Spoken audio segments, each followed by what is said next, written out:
ครับวันนี้กับผมเจ้าชายชาแนลอันนี้ผมก็จะมาทำสลามมันจะทำยังไงไปดูกันเลย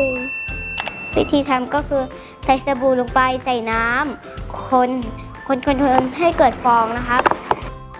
ให้เข้ากันให้มันกลายเป็นตีแบบเหมือนตีฟองนะครับตีให้มันกลายเป็นฟองแบบนุ่มๆเหมือนครับตอนนี้นะครับผมกำลังจะเทกินสลีบอแลก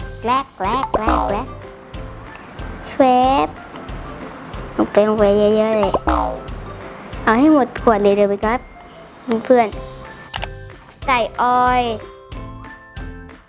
เหมือนครีมขนมแพมเค้กเลยเนาะ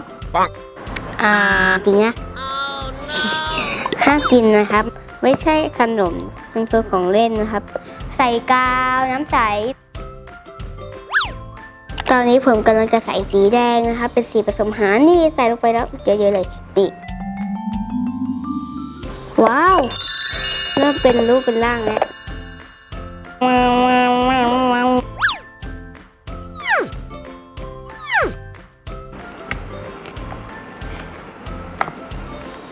ฟินอยู่นะครับแต่ไม่ได้ดังเกิน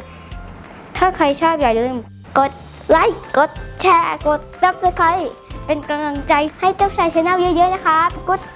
กระดิ่งสำหรับวันนี้ขอตัวลาไปก่อนบ๊ายบายครับสวัสดีครับป๊าโอ้ขอเล่นต่อได้ไหมเนี่ยงดปลาหมึกมาแล้วไปด้วยเว้ย